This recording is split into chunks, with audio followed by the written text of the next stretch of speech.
With the economy being kind of rough lately, and with lots of concerns about families and their financial situations, a lot of parents are asking me, should we talk to our kids about our finances? Should we talk to kids about what's really going on? My answer to that is several-fold. First of all, I heard an expression a long time ago that said that what is unexpressed can become unmanageable. And because of that, there's a lot of things that parents can be doing to help their kids if they are worried about finances. First of all, remember that it's not about the money and the financial crisis that's going to cause the most problems with kids. It's mostly about the effect on their parents and about any changes that might have to occur. Kids are very sensitive to how their parents feel. So if there's a lot of tension, if there's a lot of stress, if there's a lot of distraction, if there's a lot of fears and worries going on in the home, kids will pick up on that and they'll somehow react to that. Especially the part about parents being distracted.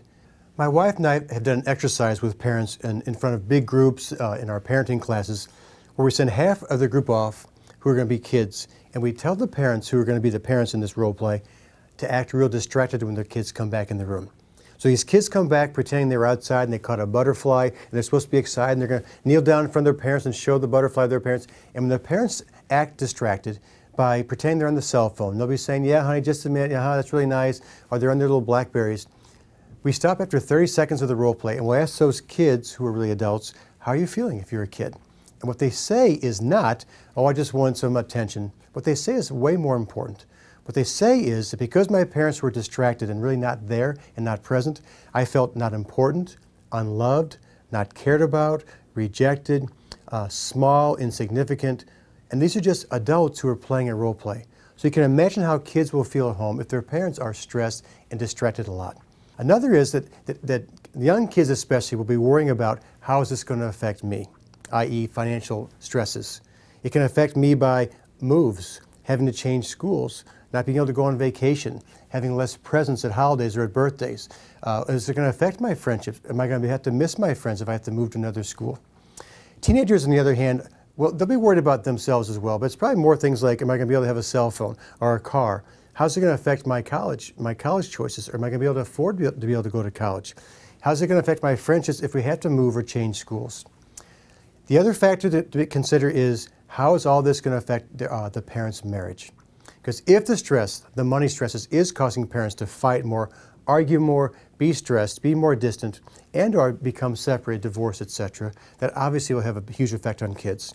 And when kids have a sense of their parents being distracted or their parents not being there, or there's more tension in the home, kids will always react by doing something, which oftentimes looks like misbehavior, more anger, more misbehavior. Sometimes kids will withdraw and be more quiet. So, what can you do to support kids? First of all, always be there to listen. So if they're worried or if they're upset about how things are affecting them, then always listen and be very empathetic.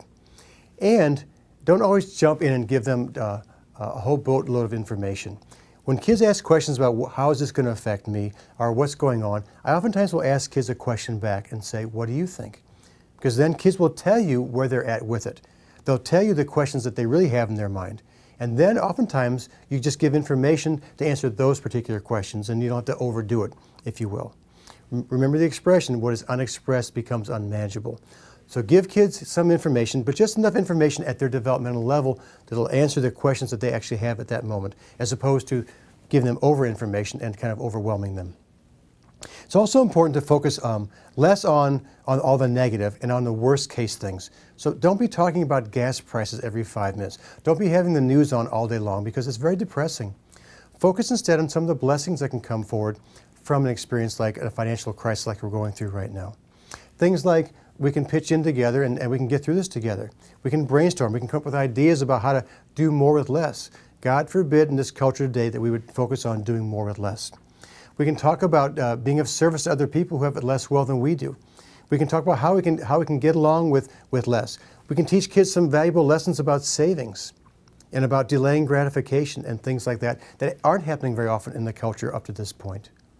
So if you focus on the good that can come out of a financial crisis like this, I think that can be helpful for kids. Also, it's important for them to know that they're not victims, that there are things going on around them in the culture that they can take some actions to make things better. They as individuals and they as a family. So focus on what you can do as a family to come together, to brainstorm, to do ideas together, to spend more time together. Those are all things that will be valuable for kids as they're working through this financial crisis. What's unexpressed can become unmanageable. Let kids have their feelings, let kids express their worries, give them the information that they need, and make sure as parents that you are there, present, and not distracted.